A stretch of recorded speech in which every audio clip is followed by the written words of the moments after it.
Okay, magandang hapon pong muli sa inyong lahat mga tagapakinig at maraming salamat na kayo ay kasama namin muli sa hapong ito. Sa muli ay pagtalakay ng ilang mga magagandang bagay sa ikauunlad ng ating mga pamilya. Ano po? So ngayong hapon, ang atin pong pag-aaralan ay paano ba natin isiset na ang ating tahanan ay masaya, mayaman, at ang ating mga anak at ang ating buong sambayan ay magaganda at matatalino. Yan. Interesting yan. Pwede pala yun. Dapat paano natin ito magagawa sa ating tahanan. Ayan. Ang sabi po sa atin ay, sa ating topic ngayon ng hapon, ito ay nasa mindset. Yan. Mindset lang yan. So, yung mindset yan yung kung ano nakalagay na sa ating isip. Kung paano natin itinuro sa ating isip yung mga bagay na yan. Yan. Ito pong mga itong apat na M na ating binanggit, masaya, mayaman, maganda at gwapo, or matalino. Lahat po ito ay pwedeng mangyari sa bawat isa sa ating mga sambahayan. No? Pwede po nating masabi na ang ating sambahayan ay masaya. Yan. Nasa mindset lang. Kung paano ka maging masaya at kung gusto mong maging masaya. Gaya yung nababasa natin dati na the only difference between a good day and a bad day is your attitude. Yan. So, depende po sa pagtanggap natin sa mga sitwasyon sa ating buhay. Kung tayo ay magiging masaya o tayo ay hindi magiging masaya. Ganun din, parang pag pinag-usapan natin yung pag sinasabi natin sa masaya at hindi, parang madaling tanggapin na ima-mindset lang natin na masaya ako ngayon o kaya ay parang mas madali siya. Pero pagdating doon sa matalino, ganon din ba kadali na ima-mindset mo lang matalino ako? Kayang-kaya ko to. Di ba? Madali ba 'yon? Halimbawa naman doon sa mayaman. Hindi naman talaga kayo mayaman. Tapos hindi naman kayo mayaman. Okay, so unahin po natin yung sa mayaman. Kung ilan po sa atin ngayon, sa mga nakikinig, sa ating mga taga-subaybay, ilan po sa atin ngayon magsasabi na ako ay mayaman? Yan. Ilan kaya? Ilang porsyento kaya? Ang magsasabing mayaman na ikaw ay mayaman. At paano natin yun sasabihin na, paano natin i-mindset, ilalagay sa isip natin na tayo ay mayaman? Halimbawa, ikaw, mayaman ka ba? Sa pera, hindi. Depende sa tanong. Oo. Depende sa tanong. Kung ang tatanungin sa pera, mayaman ka sa pera. Kung mayaman sa pera, ay hindi. Yan. Pag tanungin nyo ay mayaman sa pagmamahal ng mabait na asawa, ay oo. Mayaman sa pagmamahal. Ayan. So, ang sabi po, mayroon sinasabi ang ating, mayroon tayong nabasa na ang sabi ay, ang ibang mga tao ay napakahirap. Some people are so poor, they only have money. Napakahirap ng kanilang kalagayan, ng kanilang buhay. Ang meron lang sila ay pera. So, para yan yung nabasa kong kwento na sobrang yaman siya dito sa buong mundo. Mayaman talaga siya. Pero siya ay naka-wheelchair. Dahil may sakit siya. Tapos hindi siya makakain. So, masasabi mo ba na mayaman siya? In a sense, dun sa quotation na sinabi natin, they are poor. Ang meron lang sila ay pera. Kayamanan. So, pwede ko pala sabihin na, ako'y mayaman, wala lang pera. Hindi. Kasabihan sa mga Pilipino. Mayaman na tayo, pera na lang kulang. Pera na lang kulang. Kasi ganyan tayong mga Pilipino, no? Resilient tayo. Mayaman na tayo, pera na lang talaga kulang. Pero kung isipin po natin, tayo ay, ang sabi nga, may mga tao na maraming property, maraming hotel. Pero, hindi naman sila makatulog. Ng maayos. Kasi natatakot sila. Kailangan nilang security guard. O kaya, yung pag maglalakad sila sa labas, dahil sa sobrang dami nilang pera, paglalabas sila, kailangan nila may bantay palagi, may security. Kasi baka delikado yung buhay nila. Pati ng mga anak nila. Diba? So, masasabi po ba natin na mayaman yun? So, kung titingnan natin yung dun sa aspect na yun, masasabi ba natin sa ating sarili, sa mindset ako pala ay mayaman. Halimbawa, nakakapaglakad ka ng walang problema, hindi mo kailangan ng oxygen, 'di ba? May mga tao na kailangan nila ng oxygen. Nakapaglakad ka ng libre, so parang mayaman ka sa freedom. Meron kang kalayaan. Oo. Hindi mayaman ka sa peace kasi hindi ka natatakot. Kapayapaan. Oo.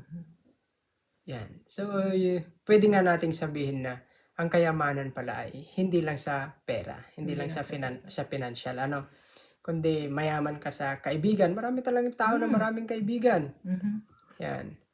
Mayaman tayo sa fresh air, sa sunlight. O kasi may mga lugar naman na walang sunlight. Oo. 'Di ba? Marami. Yung mga mayayaman na bansa, na-appreciate nilang pumunta dito sa atin sa Pilipinas, dito sa Asia, kung hindi man sa Pilipinas, dito sa Asia, dahil may sunlight. Oo, sa kanila wala. Sa kanilang lugar may mga panahon na wala talaga silang araw. 3 months na wala, 6 months na wala. Yeah. So, mayaman tayo in the sense na meron tayong maraming mga prutas. Di ba? Yung mga saging. Hindi naman kasi mabubuhay ang saging doon sa mga bansa na may 4 seasons. Oo, yung nagyeyelo, Kasi bago mamunga ang saging, ilang taon siguro, siya, di ba? Mga 10 months yan to 12 months. Talagang hindi pwede yung pagpapalit ng season ng winter, summer, spring. Kasi mamamatay siya. So, wala sila ng ganong kayamanan, mga ginigil na taga-subaybay. So, nasa mindset lang natin, paano natin titingnan yung salitang rich. Oo, mayaman. Kayamanan.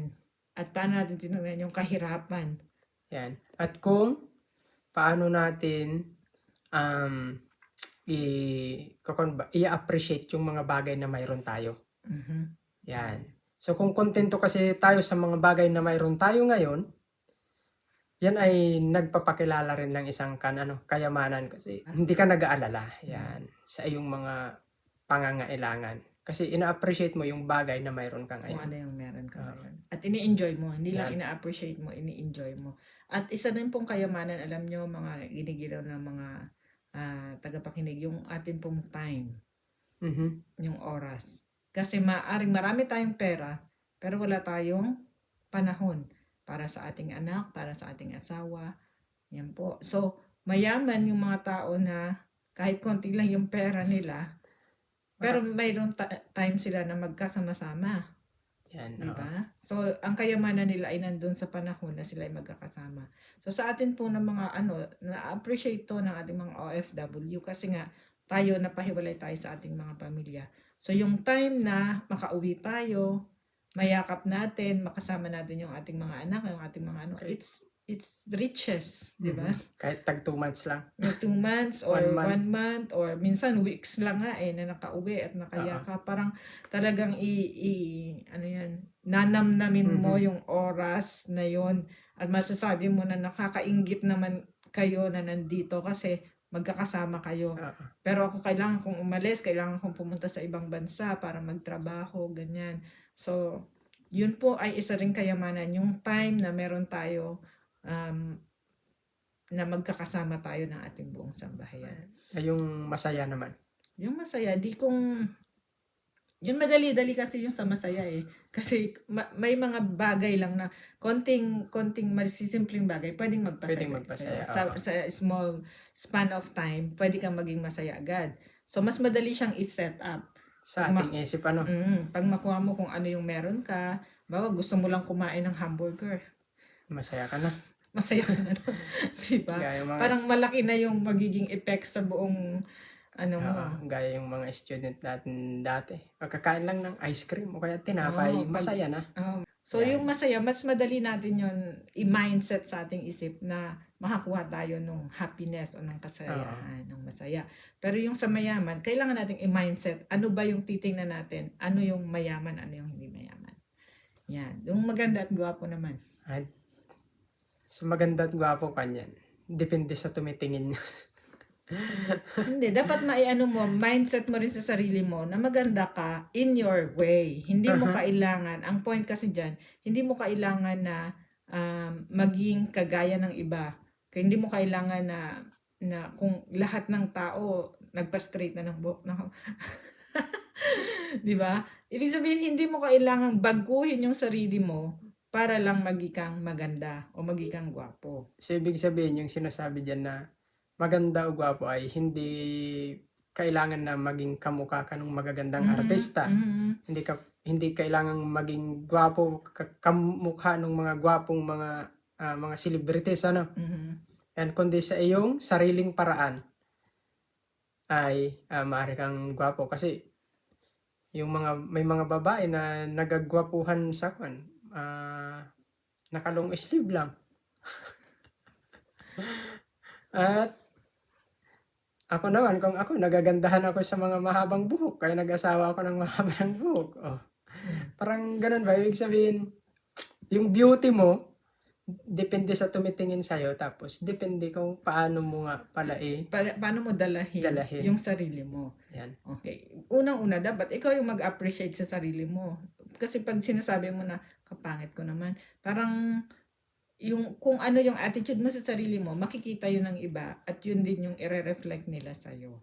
Oo, kasi nga, pag sinabi mong gano'n na ang pangit ko naman, baka hindi ka na rin mag-aayos ng buhok. Hindi ka na rin mag-aayos ng pananamit. Lagi kang malungkot. Makita ka lang na malungkot, pangit ka na talaga eh. Pag malungkot tayo, pumapangit talaga. Oo. Yan. Ang malungkutin, pumapangit. Kung masaya ka, ikaw ay So maganda. magsusunod-sunod yun siya, no? Oo. Masaya, mayaman ka, na-appreciate mo yung mga bagay sa'yo, magiging maganda ka rin. At Mhm. saka, ang paningin mo rin sa mga bagay sa paligid mo, maganda. 'Di ba? Kasi Kahit na simple lang yung pagkain, ang tingin mo, wow. oo. Diba? Maganda yung perspective mo. Yung perspective talaga yan sa maganda at sa gwapo. Yan. Next, matalino. Mm. Paano natin masasabi na matalino tayo o matalino ang ating mga anak na hindi naman natin sila pinapamper? Hindi naman natin sila, anong tawag doon? Binobola. Oo. Na Para hindi mas- naman totoo. Okay. Oo. Sa ano po ng matalino, hindi lahat ng katalinuhan, yung sabihin natin na matalino, ay yun lamang first honor, yun lamang valedictorian, yun lamang dean's listers, Mhm. yung mga nakakatanggap ng mga award. Kasi marami po tayong iba't ibang klase ng katalinuhan. Intelligences, ano? Mhm. Meron Yan. tayong sa education po, meron tayong tinatawag na iba't ibang intelligences. Pwedeng ang katalinuhan mo ay body kinesthetic. Yan, may mga kaklase ako dati. Mm. Pag galing ng pagsayaw. Yan sa body kinesthetic Oo. yan. Meron talaga pong magagaling sa math at bagay sila sa engineering, yan, mga architectural work, yung mga ganyan. Meron din pong magagaling talaga mag-painting, mag-drawing, di ba? So yun, andun yung kanilang talino. Nandun yung kanilang talino. Hindi lang science, hindi lang math, hindi lang po English ang katalinuhan.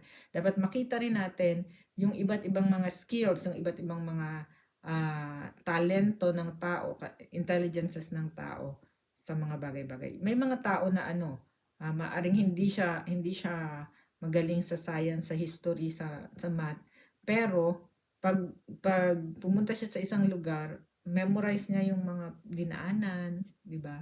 Tapos yung mga detalye nakikita niya kasi nasa nasa area, yung ibig sabihin yung mga abstract thinking. Andun siya sa part na yun. Andun siya sa ganung Mga- intelligence. Tapos mga tao na hindi naman sobrang galing sa school, pero ang kanyang intelligence naman ay nasa pakikisama. Interpersonal at intrapersonal. Yan. Kasama po yan sa multiple intelligence. Ay yung mga hindi nakatapos ng kanilang pag-aaral. Pero makita mo, may mga nakita ako na hindi nakatapos. Pero pag humawak ng pang-welding, makita mo talaga yung dinaanan ng kanyang welding ay pulido. Talagang expert siya dun sa bagay na yun. Sa kanyang skill. Oo, sa kanyang skill. Yan. So hindi lang po natin sasabihin na ang matalino lang ay yung mga professional na nakagraduate. Kasi kahit po pinakasimpleng trabaho yung ginagawa niya, pinakasimpleng gawain, kung yan po ay minaster niya at siya ay naging specialista nung bagay na yun. ay yun ang kanyang talent, yun ang kanyang Oo. katalinuhan. So dapat ma-appreciate din po natin yun. At yun ay pumupunta pa rin palagi dun sa ating mindset. Yan. Yan. Ang sabi po, itong ating brain, itong nasa loob ng ating ulo na ito, na ating brain ay 3 pounds lang po yan. Higit 1 kilo lang. Higit 1 kilo lang ng kung titimbangin ano. At maliit lang din yung brain natin. Kung ano lang yung kasya sa ulo natin.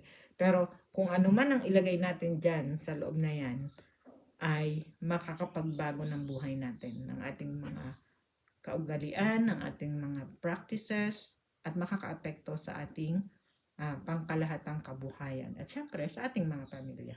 Yan. So, ang kwan talaga, bottom line niyan ay kung anong ilalagay mo sa iyong kwan, sa iyong isip. Kung ano ang iyong imamarka, itatatak o mindset. Pinakakwan na siguro yung mindset. At sa ating pong Christian perspective, ang mindset, ang sabi ng Panginoon ay tayo ay kanyang ginawa. Tayo ay kanyang creation. At wala pong ginawa ang Diyos na hindi mabuti. Lahat ng ginawa ng Diyos ay mabuti. Yan yung kanyang sinabi. Ano nung pagkatapos niyang lalangin ang lahat ng kanyang nilalang? Ang kanyang sinabi ay, ito ay mabuti.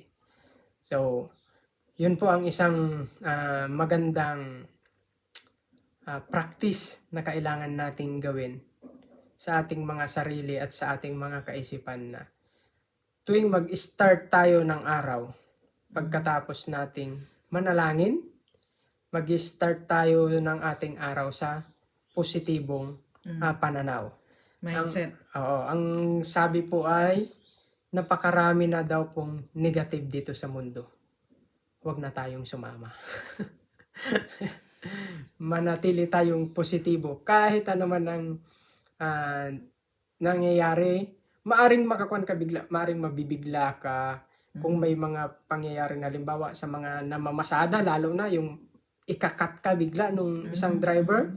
Parang minsan mabibigla ka, pero kung naka-mindset tayo na ang titignan palagi natin ay dun sa positibong paraan, kinat ka. Tapos parang nabigla ka, pero ang sanabi mo na lang, maigit, hindi ako nabangga. Salamat na lang, napigil ako. Salamat na lang, mabagal ang takbo ko. Yan. So, choice kasi yon na lagi kang pumunta dun sa positibong pananaw.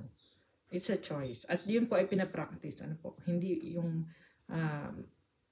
yung palagi tayong sa negative na magagalit tayo. Pero kung lagi nga nating aalalahanin na tayo ay anak ng Diyos, tayo ay pinapatnubayan ng Diyos, ang Diyos natin ang gumagabay sa atin, at siya ay palagi natin kasama. Kung yan yung naiisip natin at lagi nakatatak dyan sa ating isip, maiisip natin na tayo ay masaya kasi kasama natin ang Diyos.